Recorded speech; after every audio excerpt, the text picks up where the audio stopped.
أعوذ بالله من الشيطان الرجيم بسم الله الرحمن الرحيم الحمد لله رب العالمين بارئ الخلائق أجمعين والصلاة والسلام على أشرف الأنبياء والمرسلين سيدنا ونبينا وحبيب قلوبنا وطبيب نفوسنا وشفيع ذنوبنا أبي القاسم محمد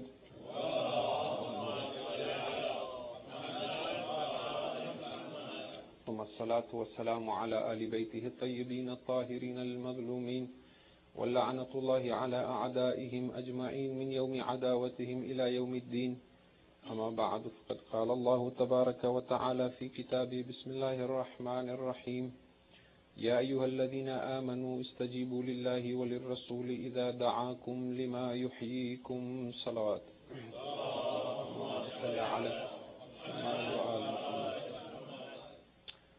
First and foremost, I would like to take this opportunity to once again commend the youths who have been coming forward to speak briefly to us before every majlis. I haven't been commending them individually on a daily basis from the minbar, but in case I don't get a chance to mention this again, I'd like to once again say that we are indeed very proud of you, and inshallah may Allah preserve you for our community, and may there be more like you in our community. Ameen ya Rabbal Alameen. The subject of our discussion has been the end of negative suffering, and I have three more questions from you, my dear brothers and sisters. But because I want to cover a lot of ground today, I will be very brief in the answers, and if anyone needs further clarification, you can ask me afterwards. The first question was that you are asking us to learn how not to use our mind, but we still need our mind to smell, to eat, to taste, to touch, to feel, and so on. The brief answer to that is, I'm still not saying let us not use our mind. I'm saying let us control the chatter and the incessant activities in the mind that are purposeless. Furthermore, there are activities in the body that we don't need to think about. They are reflex actions. For example, we don't have to voluntarily think and plan when we want our heart to beat and pump blood in the body. That happens automatically. The brain controls that. So it is possible to attain a state where one can eat without having thoughts going through the mind, or one can walk, or one can smell without there being all this chatter in the mind. The second question is that you are telling us to live in the present and not in the future, yet the Quran tells us about Jannat, which is in the future. So, the Quran says look forward and hope for Jannah. The Quran doesn't say hope for Jannah. The Quran says work for Jannah. Because with false hope and worry and anxiety, nobody is going to Jannah. Jannah has to be worked for. And again, we are talking of negative suffering, and we are talking of those aspects of our lives that stop us from connecting to Allah subhanahu wa ta'ala. Even if hoping for Jannah was there in the Quran explicitly, it is still connecting you to Allah. It is not becoming a veil between you and Allah and subhanahu wa ta'ala. And as we said, there is nothing wrong in planning for the future, so long as it doesn't become a source of anxiety. And the same would be true for the past, because one could say, you're telling us to live in the present, why do we talk about Imam Hussain alayhi salam? That's the past, right? But there is history. First of all, Karbala is not history or past. Karbala is present. Karbala is alive even today. The blood of Imam Hussain alayhi salam gushes with the same strength and force, and inshallah we'll try and make mention of that on the day of Arba'een as well. But beyond that as well, when we think of our own personal problems and our own resentments and grievances with other human beings in the past, it creates a veil, it creates negativity in us. When we think of Karbala, it brings us closer to Allah. It doesn't take us away from Him. It doesn't become a veil. So the matters of religion are different from what we are talking. We're talking of anxiety, anger, depression, boredom, worry, stress, the personal areas of our life where we create unnecessary negativity. The third question was that if my ego incites me to commit a crime, like murder someone, you are saying my ego is not me. So why will I be punished on the Day of Judgment? Allah should punish the ego, because I'm not my ego. The answer to that is the ego is not real. The ego is an illusion, so there's nothing to punish there. If we are punished, we will be punished because we allowed the mind to control us and we did not take charge of it and harness it. It's like having a wild horse. If the wild horse goes, you are in charge of the wild horse. You've got to tame it and control it. If you let it loose and it goes and kills someone, the wild horse is not responsible. You are responsible. So that is just a brief answer to these questions. If you can recite aloud, salawat ala Muhammad wa ala Muhammad. Now, in our discussion where we stopped last night was we were talking about the different ways in which the mind sustains the ego, in which the mind keeps this false sense of I alive and hides the real me by keeping this constant noise in the head. And we said essentially, because the ego was created based on conflict, the mind believes it needs conflict and pain to remove or to keep that false identity permanent. And a lot of the things we do, we think it will resolve the problem, but it increases the problem. We talked about blaming yesterday, blaming others and not taking responsibility for our actions. Then we talked about being irritated very quickly and easily. And we said that broadly all these different negative means of adding pain to our body are divided into attack, defense, and withdrawal. So we continue from that. Another form of negative suffering is boredom. Boredom is impossible when one is alert. When one is connected to Allah subhanahu wa ta'ala, it is impossible to become bored. The reason we become bored is we are disconnected from Allah subhanahu wa ta'ala and we are trapped in the mind. Because the mind, as we said, it needs food constantly. It needs something to occupy it all the time. So when we are totally disconnected and unaware of who we really are, and we are totally identifying ourselves as the thinker in our mind, and the mind is not getting some new activity to work on, then it constantly, it's like, what's next, what's next? It needs something to chew on. It needs something to keep it busy. So that itself is a sign that this constant restlessness,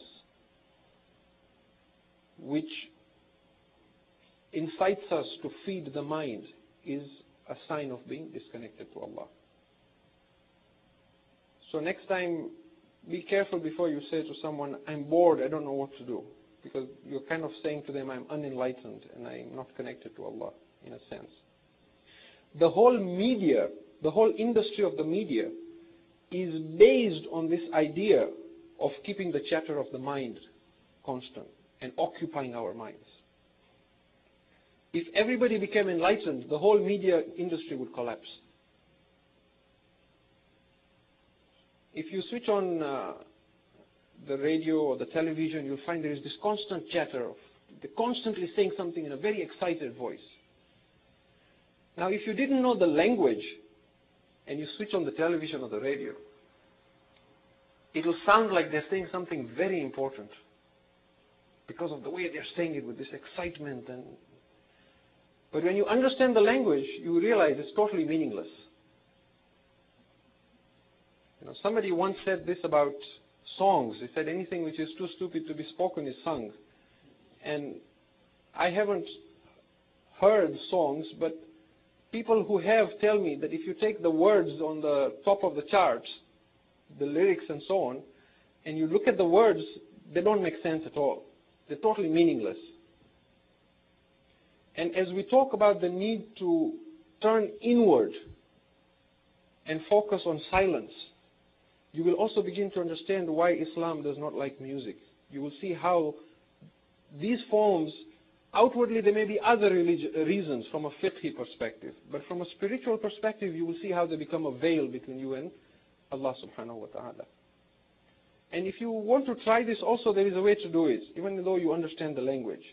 Go home and switch on the television and then put it on mute and watch the way the person is talking with all this excitement and it looks like it's something really, and then switch on the volume and listen to what, Stay tuned and we'll tell you who we saw with whom in which restaurant, and like all this information just to keep the mind occupied.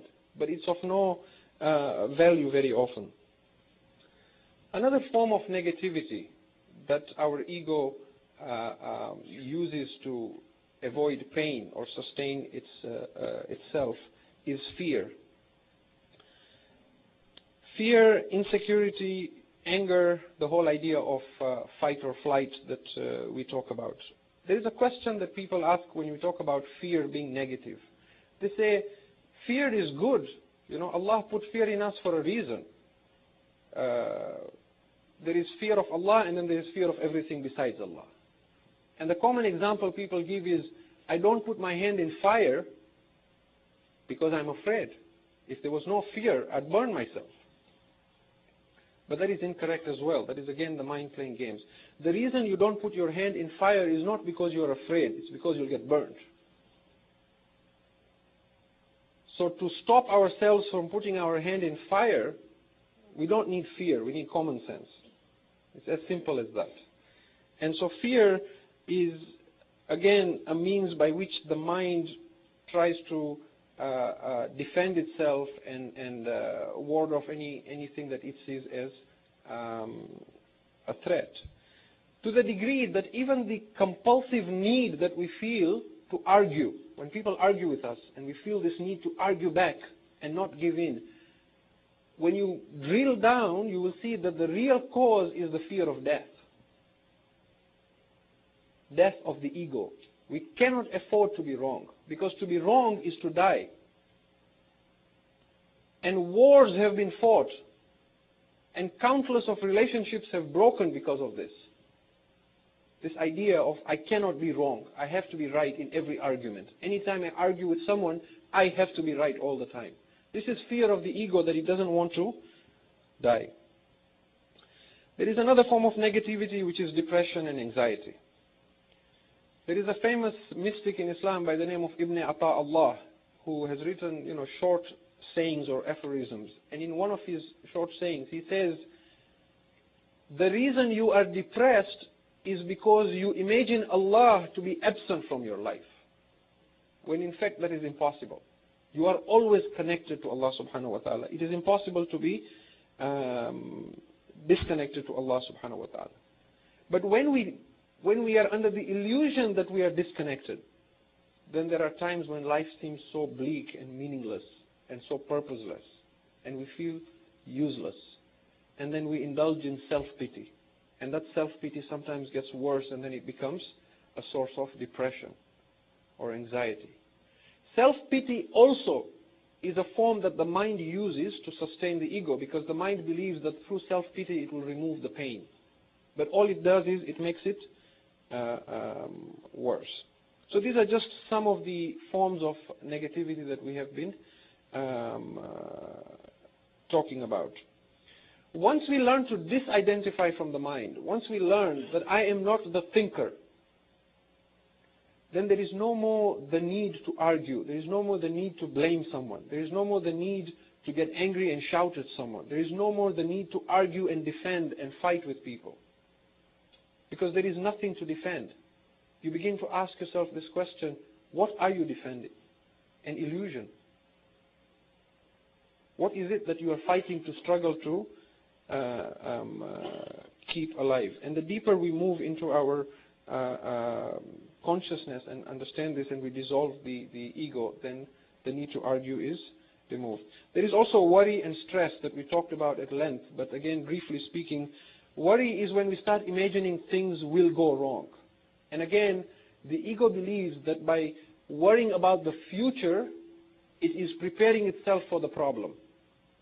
But all it does is it increases the problem. It increases your stress. It doesn't actually solve anything, because the future that you're worrying about, you don't even know if it will happen or you will experience that.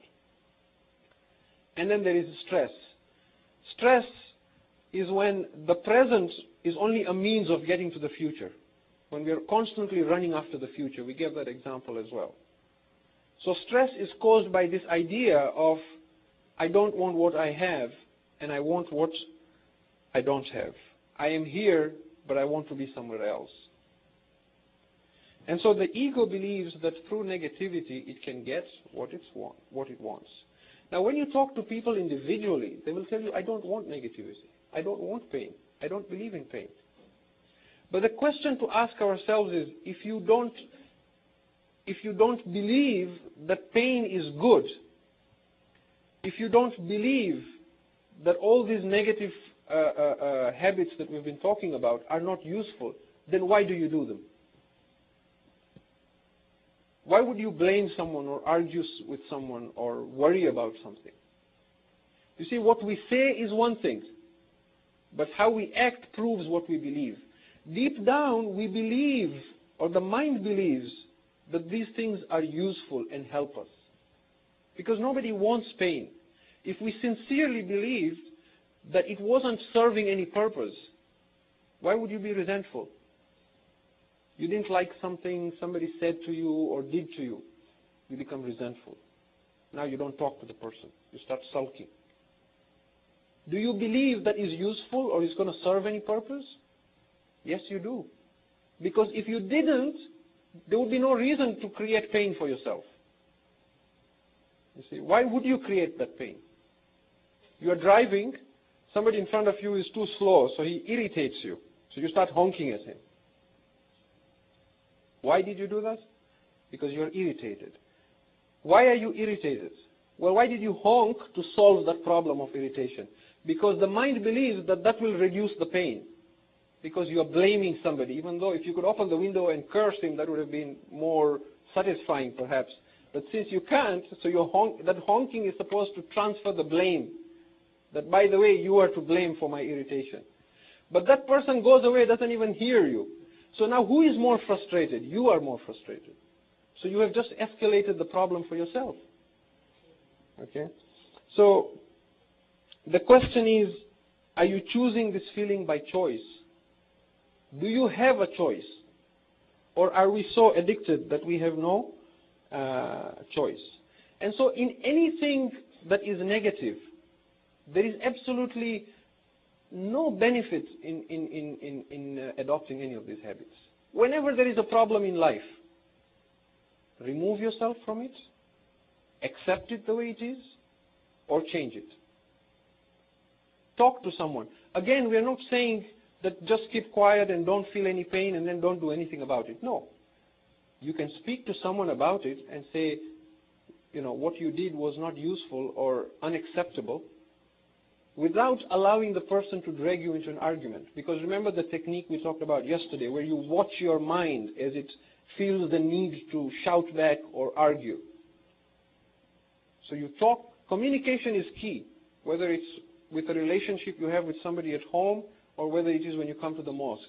You don't like someone, you don't like something, talk to them. Don't keep it inside you as resentment and go and talk to somebody else and, you know, you just heard a beautiful speech on backbiting or, you know, gossiping. It's not going to, what problem is it going to fix except feeding the ego? There is absolutely no value. So a question that comes up is, okay, I accept I have all this negativity in me. How do I drop negativity? How do I stop being negative? You drop negativity by dropping it. That's it. How do you drop a hot piece of coal in your hand? You don't plan and write a book about how to drop. You just drop it. How do you get rid of useless baggage? You're carrying useless baggage. Well, how do you get, you drop it. You realize this has no value. I am blaming someone, it is not doing any good. I'm holding resentment, it is not useful. I have stopped speaking to what value is it adding to your life except pain? So you realize that there is absolutely no value, and then you begin to realize you're not just a bundle of conditioned reflexes. You're more than that. And you have control over your own moods and your own life. Then there is another question that comes, well, how can I forgive someone who has done wrong to me? You see, I hear people who are saying, I will forgive, but I will not forget. That's a silly statement, really. And I'm being conservative with my adjectives because of the member. maaf karis pa koi di nahi bhulu. Have you heard statements like that? I'll forgive. I'll never forget. If you will forgive but never forget, you have not forgiven. It's as simple as that. And if we find we are not ready to remove a negative habit in us, you see, it's not easy to become enlightened. It's not something that happens overnight. It's a constant struggle. It takes a lifetime. And the mind doesn't want us to become enlightened because that is the death of the ego. The mind wants us to suffer pain because it believes that is what keeps us alive. So, it is our right to be unconscious and suffer if that's what we choose to. And nobody is going to take this away from you. If we feel that I am not ready to do this, I cannot forgive, or I cannot do this, or I will never speak to this person, if you truly believe that you haven't had enough of pain and suffering, then it's your right. By all means, keep along that path for as long as you can. Does it make sense to eat food that makes you sick and then insist that it's okay to eat food that makes you sick? When you realize that this is making me sick, there will be no reason to eat it. Once we realize that I'm hurting myself more and I'm pouring poison into myself, when we get up in the morning and I hate this one and I don't like that one and I have a problem with this one, and we're so health conscious, so we get up and with our, fresh orange juice and low-fat milk and lettuce and fresh fruits, we drink a whole glass of poison together with it and pour it into our system and psyche, and then if that's what we choose to do, then that's fine. And the day, inshallah, we are enlightened, then we will stop. I want to share with you just a few things. Think about it, because sometimes when we have a beautiful medium-sized community like the one we have here at the Masumin Center, where we are not too big nor too small, in one sense it is beautiful. We are like a family. There is love, there is bonding, there is happiness and joy in coming together. But on another hand, there tends to be politics, let's face it, in different levels, it may be between families, it may be in different parts of, it may be Jamaat, it may be, I'm not hinting at anything here, I'm just speaking generally. Okay? But let us realize one thing. Why is it that we see faults in other people, but we don't see faults in ourselves? Why? And I'll tell you why also. The reason why I can see what is wrong with you, but I can't see wrong with what is with me, is because when I judge you by your actions. But when I judge myself by my thoughts. So I justify to myself my actions. That is why I always come out sparkling and sinless. Because I don't see myself the way others see me. I judge myself based on my thoughts. And then the mind, of course, doesn't want pain, so it justifies things for you. But when I see you, I don't know what's in your mind, why you did what you did. So I judge you only by your thoughts. That is why we are told a mu'min is a mirror to a mu'min. You see, when you look at a mirror, it doesn't adjust things for you. If you are tall, it will show you tall. If you're short, it won't say, well, here's a wrinkle, let me move it, change it, and then when you look, you see something. It shows you exactly what you are. And that's how a mu'min should be to a mu'min.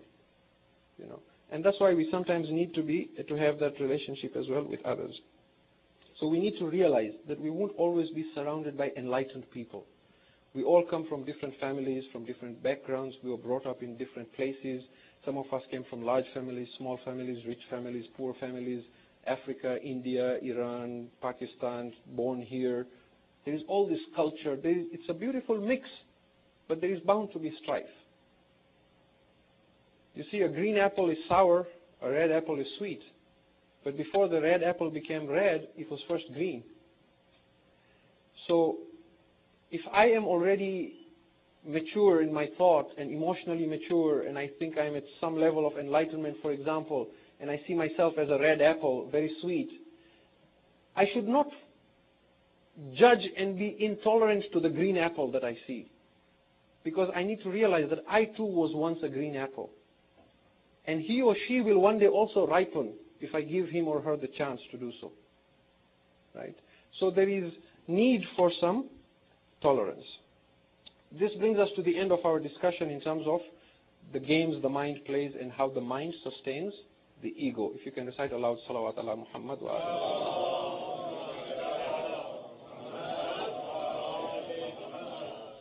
Now, for the rest of tonight, I would like to introduce a third method of building this connection to Allah subhanahu wa ta'ala and removing this false veil.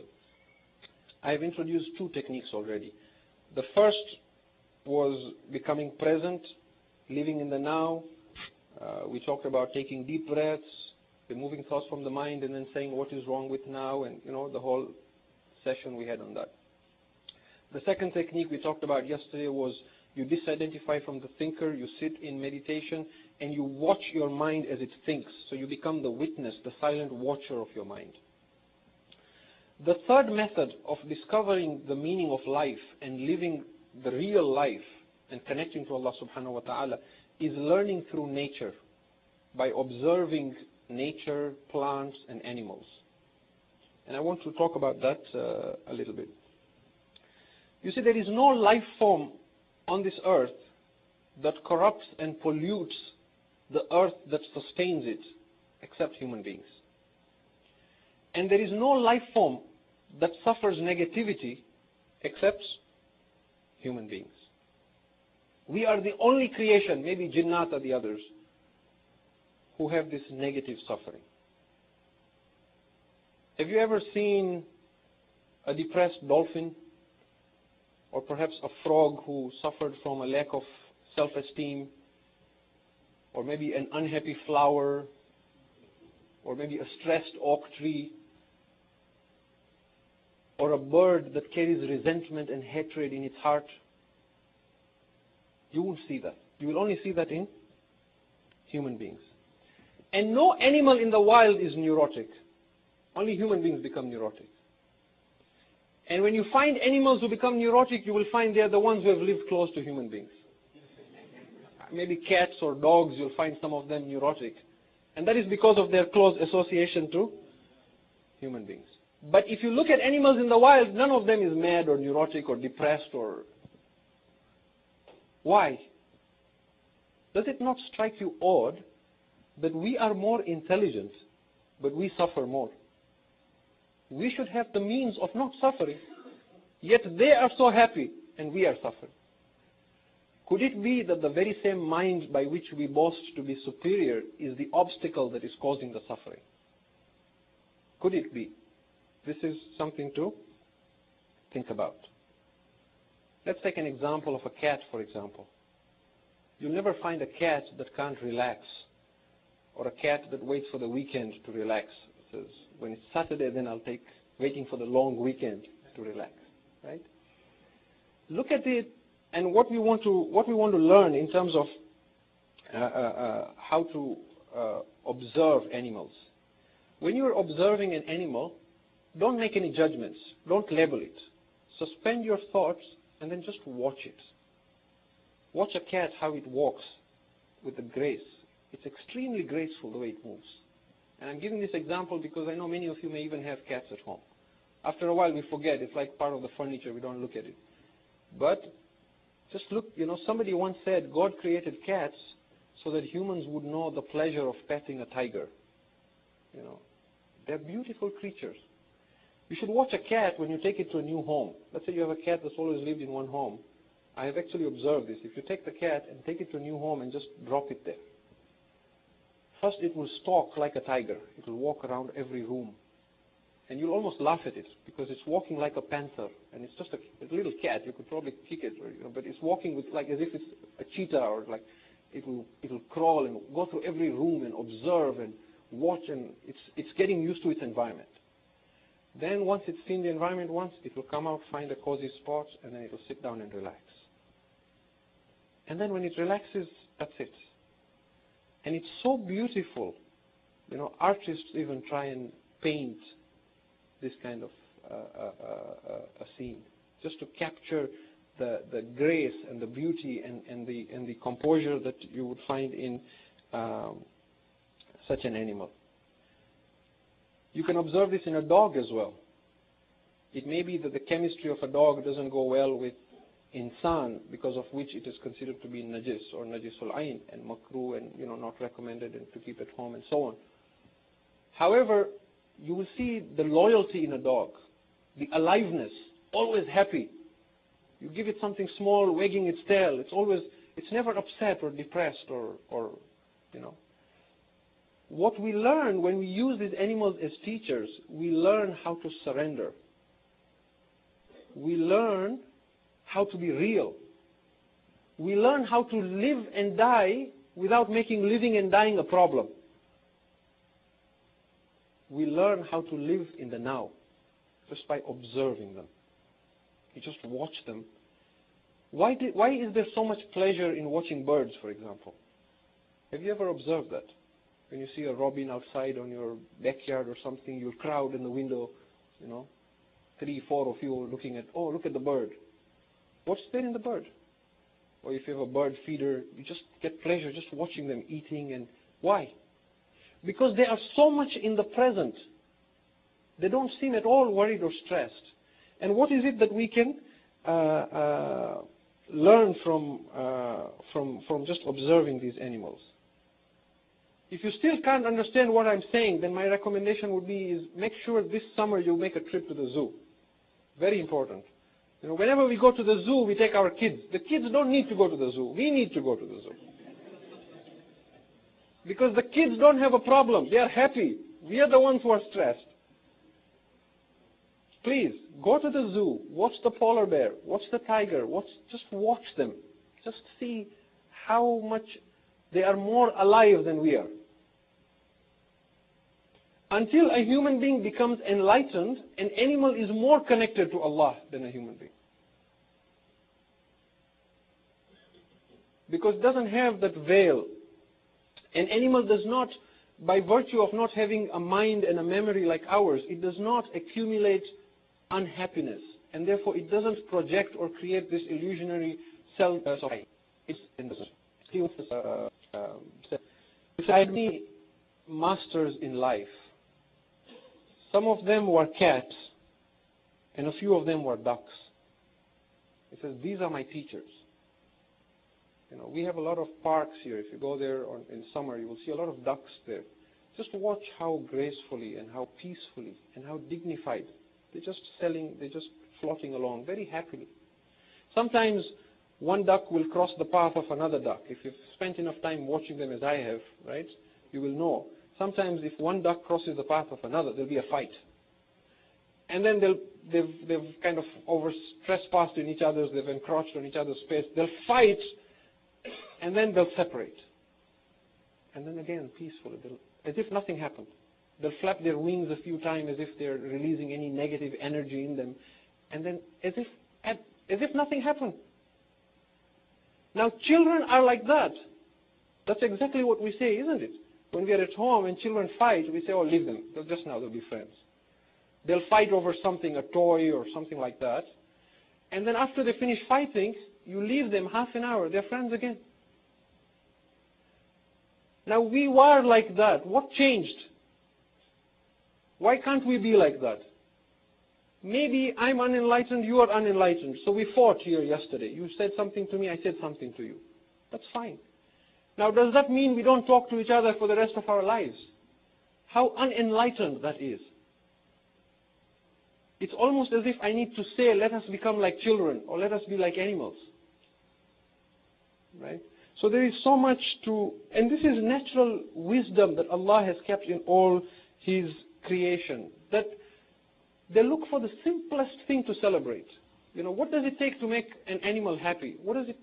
A pet at home? What does it take to make a child happy? The smallest thing, and they're ready to celebrate life. They're happy. You bring a small cake or a small, sweets or a toy, they're jumping up and down. They're happy. We're not happy.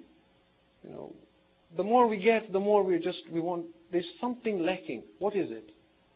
It's this false ego and this separation from Allah subhanahu wa ta'ala.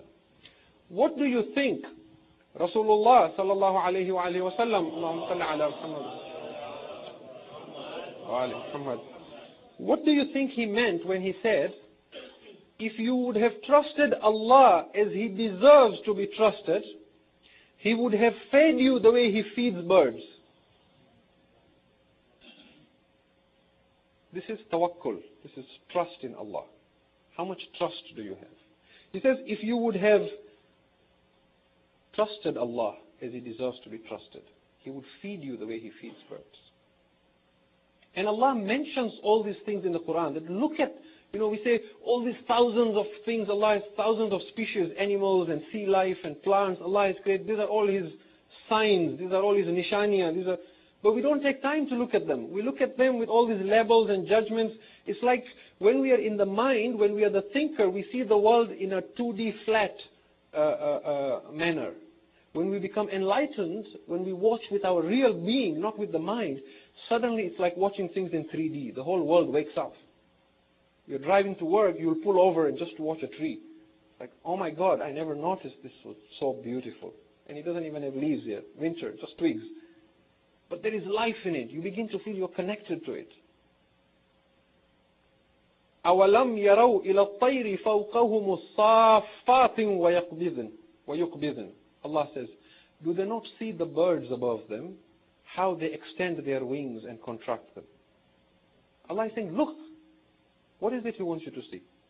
Do they not see the birds above them, how they expand their wing and contract them?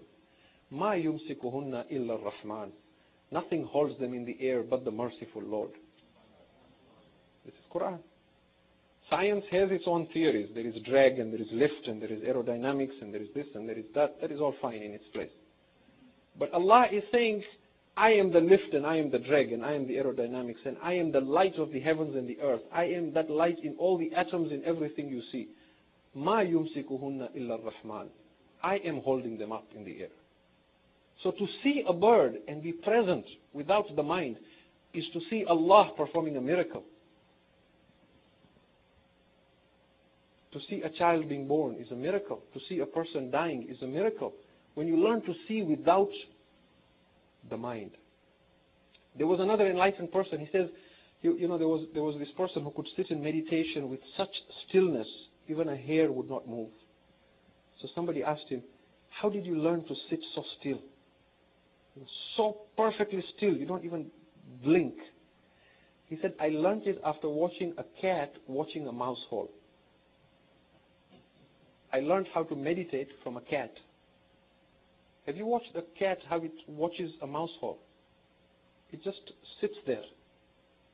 Hours, it'll just sit. And there is not a thought that comes in the cat's mind. It just watches. And that watching is not an impatient watching. Like, come out, come out, come out. Like, It just sits there quietly. He says, I learned to meditate by watching a cat watching a mouse hole. Now, we're not saying that we should return to the consciousness of a cat or we should go down to thinking like an animal. There is a difference between us and an animal. The difference is that the animal, while being totally present, is unaware because it has never gone through having a mind that thinks. So its level of being present is below thought. We, having learned how to think and then going beyond that, we are above thought. Our kamal is that we can be present and be aware that we are present. And that is what makes a human being so special. So the mind is just a survival machine. It's only good when it wants to attack or defend or withdraw from another mind. It's good to collect data and store and analyze and use it as a tool. But it's not at all creative. And people who are creative, by the way, poets, artists, even though they don't realize this, their creativity comes from a place beyond the mind. We are all poets, by the way. We are all artists when we learn to tap into our creativity, when we learn to suspend the mind and think a little beyond that. You can also learn by just watching an animal moving sometimes. Instead of just watching a cat sitting still, for example, you can also watch an animal when it's moving. For example, watch a bird. Look at a bird when it's eating or if you have a feeder, a bird feeder at the back of your, in your backyard, so just watch. There's so much pleasure in watching them. It is just so present. It'll fly. It'll stop somewhere. Then its head will just bob like that or like that, and it's just present. It'll see some food. It'll take the food, and then it'll just fly. But it will do it when something needs to be done. It just does it. It's just present. It won't sit there and think, now, should I fly to the next branch or not? What about my insurance, my RRSP? What if I fall down? What will happen next? Worry, anxiety. Or now we need a project plan. We need to do some risk analysis before we fly. It's just so present. You just watch them. If you don't have birds, you don't have a cat, you don't see any animals, go to Walmart and watch the fish. So just watch the fish. They are so alive, so present. We live in a deadened world because of our mind. Just so many levels and judgments and complaints and likes and dislikes. We're walking, but there's so much in the mind, we're not even seeing what's around us. We live in a dead world. The animal is more alive. Watch a fish and see how, alive it is. And even there you will learn so much. You can also learn to meditate, like we said, the example of the cat watching the mouse hole. You can watch your mind like a cat watching a mouse hole. If I said to you this right now, that I want you to sit in meditation, take a few deep breaths, and watch your mind like a cat watching a mouse hole, and tell me the first thought that pops out of that mouse hole. And if I tell you to sit like that, you will sit for a few minutes and you will tell me, you know what? It took a long time before the first thought popped out. You could sit there and just watch your mind like a cat watching a mouse hole, and tell me the first thought that pops out of the...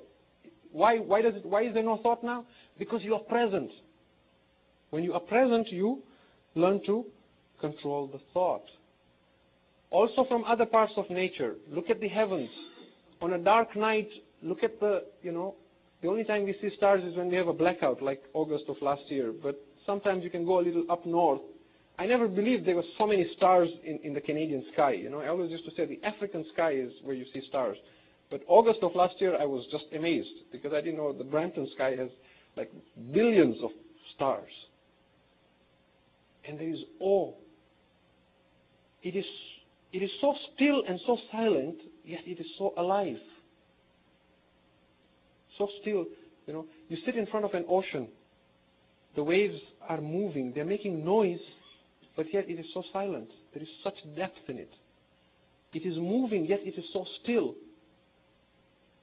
You look at a mountain, just watch, without labeling, and see how, And Allah challenges us in the Quran. He says, الَّذِي خَلَقَ سَبْعَ سَمَاوَاتٍ طِبَاقًا مَا تَرَى فِي خَلْقِ الرَّحْمَنِ مِنْ تَفَاوُتٍ. He says, look at these heavens. You will not see any flaw in my creation. You will not see any discrepancy in my creation. And I've tried that, by the way. There was a time when I was looking for Allah outside myself, not realizing that my mind is making so much noise, that is why I can't find Allah. And I would sit and I would stare at the sky and just, where are you, Allah? Why are you hiding yourself? Just look at the sky, penetrate your eyes into the sky and try and see. He says, you will not see any crack, nothing wrong. Then he says, فَرْجِئِ الْبَصَرَ. He says, الذي خلق سبع سماوات طباقا ما ترى في خلق الرحمن من تفاوت فارجع البصر هل ترى من فطور. He says, look away. Then look again. Look. Can you see anything wrong? Then he says, look away again. ثم ارجع البصر كرتين ينقلب إليك خاسئا وهو حسير. Look away and then look again. Third time. Your eyes will come back to you fatigued and tired, but you will not see anything wrong in what I've created. It is so perfect. It is so alive in every sense. So when we learn to observe nature, we add a new dimension of depth and knowledge into our being. We disidentify from the mind even further. And as I said, we have the capacity to know Allah subhanahu wa ta'ala in a manner that animals do not know. That is why Allah in Hadith al-Qudsi, He says, كُنْتُ كَنْزًا مَخْفِيًّا, I was a hidden treasure. فَأَحْبَبْتُ أَنْ أُعْرَفْ فَخَلَقْتُ خَلْقًا لِكَيْ أُعْرَفْ. I was a hidden treasure. I had all this potential, knowledge, power, grace, beauty, but it was hidden. There was nothing. And I desired to be known. So I created a creation so that I may be known. And this creation is the human being. That if a human being learns to rise above the mind, then you don't become anymore this little person who's just running after worldly things, trying to become rich or successful or important or doing this or that or finishing to-do lists. You suddenly become a person who is there to fulfill the purpose of the universe. That Allah wants to manifest His attributes through you. But He needs you to surrender. He needs you to give up the ego and let Him take control so that now He sees through your eyes and He hears through your ears. And there are ahadith to substantiate this. If you can recite aloud, salawat ala Muhammad wa ala Muhammad wa ala. Tonight, in our discussion of the Masaib of Ali Muhammad in these nights of Arba'in, we wish to remember the 3-year-old of Imam Hussain, Sakina bint al-Hussain. In a lot of the Shia books and narrations, this girl is referred to as Ruqayya.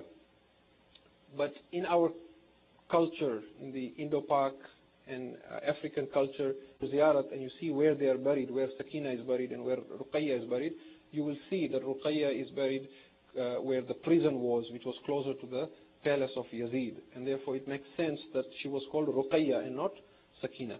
But a lot of our marthiyah and our nawhas are based on this name of Sakina. Where the misunderstanding or the change took place, we don't know. But we will refer to her as Sakina. We just talked about children. We said children have this beauty in them, that they are alive, they are awake, they are always happy. And they are always ready to believe in something. As they are so hopeful, they never get depressed. They never give up hope. They never suffer from anxiety. And you will see this in this 3-year-old or 4-year-old of Hussain. And inshallah, I will recite for you some verses here from Mir Anis also, that you will see and understand who is Sakina. And actually, before I get into Masaib, I want to thank Brother Haidar Khoja. I don't know if he's here tonight, but he was very helpful in helping me with some of these verses of Mir Anis. So may Allah bless him, inshallah. Sakina had already seen a lot in Karbala. She had already asked her father, do I have to become an orphan? She had already asked her father, if you have to die, can you at least take us back to Medina before you die? She had already suffered a lot at the hands of Shimr as well. We are told that Imam Hussain alayhi salam had put some earrings on her ears. And when the ladies' veils were pulled and Sakina's dress was burnt, Shimr la'natullah alayhi, he pulled the earrings with such force from her ears that he ripped her earlobes and they were bleeding. This is Sakina. And when she was going from Kufa to Sham as well, you see this little child, the innocence, the belief that there is still hope. If she was thirsty, she still thought, my uncle Abbas will still bring me water. She knew Abbas was, but there's this hope in a child. And we are told in one incident, when it was a very hot day and the Ahlul Bayt were kept under the hot sun, Sakina was very thirsty. So she says to her aunt Zainab alayhi salam, that is it okay if I go and ask Shimr for some water? And Zainab says, yes, ask her. So she goes to Shimr and says, if you can spare some water for me. This is a 3-year-old asking for water. Shimr says, I have to give water first to the other soldiers. You walk with me, then I'll give you water. So wherever Shimr walks, Sakina is walking with him, watching. He feeds one by one every soldier. Then when he finishes, Sakina says, can I have some water now? He says, no, now I have to feed the animals first. The horses must be given water first. So he gives water to the horses first. Then when he finishes, Sakina says, can I have some water now? Then he takes the water and spills it on the hot sands of Karbala and says, there is no water for the daughter of Hussain. You can see the grief that is building in this child. When she gets to the court of Yazid, because she was so small, the women were tied on their hands, but Sakina was tied on her neck. This is a 3-year-old. If you can imagine your 3-year-old standing with a burnt dress, having been slapped by Shimr with her ears bleeding, she has a rope round her neck. And when Yazid says to her, what is your name, little girl? We are told her lips move, but her voice doesn't come out. Imam Sajjad has to say to Yazid, oh Yazid, the rope is so tight on her neck, she cannot speak. Loosen the rope on her neck. This is Sakina. When Sakina now is in prison, and she is remembering her uncle all the time, and her father, this is where I want you to listen to these verses. This is Mir Anis, the greatest poet of Marsiya in Urdu. जब दाग़े बेकसी न सकीना उठा सकी और दर्द दिल न खौफ के मारे सुना सकी. When Sakina reached a point where she couldn't take the pain anymore, खाए तमाचे शिमर के जब तक के खा सकी, सिन कम था दुख बहुत थे न बर्दाश्त कर सकी. She took as much slapping as she could from Shimr. But when she couldn't take any more, she was young. She had taken too much upon her. रोती तो जालिमों ने जफा बेशुमार की, आखिर ये जबर देख के मौत इख्तियार की. When she saw she can't take this anymore, then she was praying for death. गर आह की तो शिम्र पुकारा खामोश हो, और चुप होती तो बेपिदरी ने कहा के रो. If she cried, then Shimr said to her, keep quiet. But if she kept quiet, her being an orphan pushed her from within and said, cry, O Sakina. जब प्यास लगती रोके चचा को पुकारती, दुखते जो कान शाहे हुदा को पुकारती, आता न जब कोई तो खुदा को पुकारती, जीने से तंग होके कज़ा को पुकारती, कहती थी ना चचा न इमामे उमम रहे, रुलवाने को अदू रहे, रोने को हम रहे. When she was thirsty, she would cry, my uncle Abbas, where are you? I am thirsty. When her ears would pain, she would call her father. When no one would come for help, then she would cry to Allah, where are you, O Allah? Then Mir Anis brings in a very beautiful point. This is Mir Anis's imagination, his psychology. He says, when Sakina was dying, that night she knew, she had a premonition that she was leaving this world. And he shows how, as a little child, she goes around to everyone asking them for forgiveness and saying, forgive me if I have done you any wrong. And hugging them and doing salam and taslim to them. Hale shabe wafat sakina hai yadgar, goya ki apni marg thi bekas pe ashkar. Milti thi sham se wo gale sabko baar baar. माँ की बलाएं लेती थी वो माँ की गम गुसार. तस्लीम को पुपी की कभी सर झुकाती थी बेखता पर सबसे खता बख्शवाती थी. सोई जो आंसू पोंछ के चश्मे पुर आब से है हुसैन कह के फिर उठी बेटी ख्वाब से. That night when Sakina slept, she had a dream in which she saw her father. Her father came to her in the dream and she woke up crying in the middle of the night. Where is my father? He was here with me right now. And as she began crying, the women began crying in the prison. And somebody went to Yazid and said, oh Yazid, Sakina woke up from her sleep and is crying. The hard-hearted man said, send the head of her father into the prison. Perhaps that will keep her quiet. A tray was brought into the prison covered with cloth. When the cloth was removed and Sakina saw the head of her father, the little girl then went close to the head of her father. She put her cheek beside the cheek of her father and began crying to him, who has done this to you, my dear father? Why is your beard covered in blood like this? We don't know what Sakina said to her father. Perhaps she complained to him and said, my dear father, whenever I was thirsty, I called Chacha Abbas. Nobody came and brought water for me. Whenever Shimr was slapping me, I was calling you for help. Why was there no one coming to help me? Oh my dear father, when my uncle Muslim was killed, you kept his daughter on your laps and showed her love. Why were they beating me when I became an orphan? Oh my father, why have you left me? You used to love me so much. And she cried all night, Ya Abata, Ya Abata. And finally the little girl became quiet. When Zainab went to move Sakina had left this world. The women began crying. Sajjad stood up with chains and began digging a grave for Sakina. Rabab and Zainab held the body of Sakina.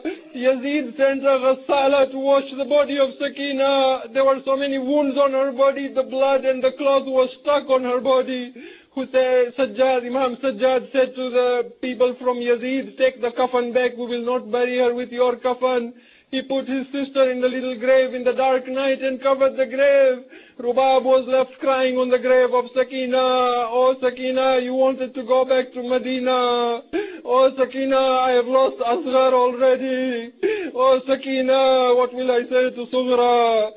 Ala la'natullahi ala al-qawmi al-zalimin. وسيعلم الذين ظلموا أي منقلب ينقلبون إنا لله وإنا إليه راجعون